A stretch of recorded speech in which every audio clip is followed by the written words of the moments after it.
Now let's look at how we install Python on a Linux machine. Now in this particular situation, we're using Kali Linux, and we'll be using Kali Linux for all the tutorials for this particular video series. So to do the installation of Python, the first thing we want to do is type in apt-get install Python, and let's see, already it says that Python is already the newest version. So I didn't have to install it. Kali Linux comes with Python installed already. Now let's look at what version of Python is on this machine. Sorry, I'll type in Python again. And let's see, this version is 2.7.9. It appears it's the latest version that we are using. So let's exit that. Now, just a bit of a disclaimer. Python 2.7.9 is the version we'll be using. We'll be using this to create a number of hacking tools. We'll be looking at how hackers use these tools to basically infiltrate networks, how to infiltrate websites, how to infiltrate other systems. And in most cases, these are undetected because you have complete control of creating the program from scratch or using pre-built modules. I do not advocate you using this for any illegal purposes. This is not the purpose of this particular training. It's to give you an insight into what Python can be used for and how hackers use these tools and how they create their own tools to basically go under the radar of most antivirus systems, intrusion detection systems, law enforcement agencies, etc. So with that, let's go on and show you the number of modules already available within Python that users could simply download and install.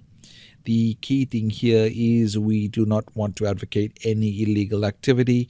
This course is primarily set as an information and explanation program to show you what is actually possible. So let's go into a browser window so I can show you the number of modules, and literally there are thousands of modules already available, so you wouldn't even have to write a lot of the code to start with. You could use pre-built modules to make your life easier in the beginning while you learn Python side by side. So the key thing is to understand that modules are already written and all available for free, thousands of them. You could simply use those modules, and I'll show you now how we can actually install those modules on our Kali Linux machine so you can actually get set up with some of those modules already available. To do that, we want to go to our Iceweasel browser and we want to search for a specific website which has the list of modules already available. A simple search on the search engine will retrieve an index of all these modules. So let's go into Iceweasel and we want to type in something called PyPy, P-Y-P-I, which is the Python package index.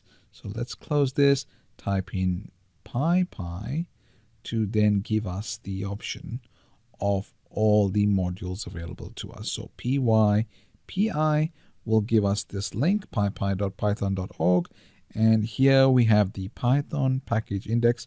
As you'll see here, there are literally thousands of modules already available. A whole range of things, algorithms, finding images on the website. These are all the newest versions. There are a list of packages that we can see here. If I click on this link, it'll open up a new page and show me the list of 75,432 packages as of this date. So the index will then give me a list of a range of modules already pre-built that we could simply use for our own benefit without having to write a single line of code. So as you can see, as I scroll through here, these are all the packages or modules already available for us to utilize. And I'll show you in a short while how we can actually get these modules working in our Linux version under Python. So let's just do that by looking through some of these. you'll see there's a whole range. Printers, there's things that allow you to 3-letter word games. I mean, literally convert your files to MP3, convert your files into MP4. If you scroll down, there's another one here which actually allows you to convert the 3 to 2. So any programs that I've written in version 3 of Python, you can convert it easily into valid code by using this program, which will then convert all the Python 3 code into Python 2. So again, there's so much. There's HTML parsers, there's accounting tools, there's literally, I mean, anything you can think of has already been done. So let's go on to see how we can actually load up some of these packages in our Python version on our Kali Linux machine. But do spend some time looking through the modules that are available. Here's the advanced HTML parser that I talked about earlier. But let's go to Kali Linux, the command prompt in Kali Linux, and let's type in the command pip install, and let's look at the Google module for now, and that's downloading and unpacking the Google module.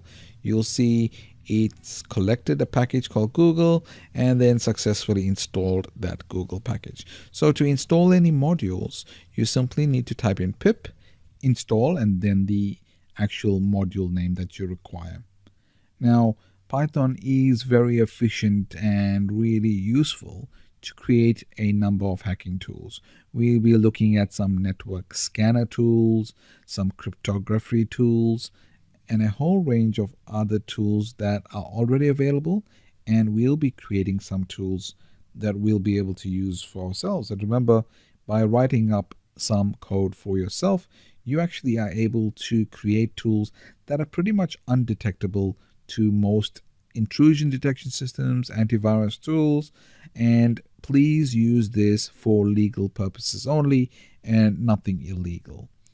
There are a number of text editors we can use to create our Python programs, but for this tutorial series, we'll be using something called PyCharm, which is a debugger tool, editor tool that has a number of cool features. So let's go in and do a search for the program called PyCharm, PyCharm,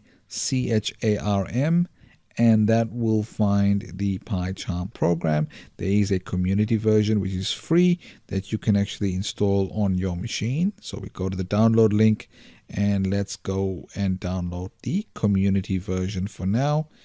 This will give us some debugging tools already inbuilt into the PyCharm editor. I'll let this install, and then in the next videos, we'll show how we use PyCharm to create our own Python programs.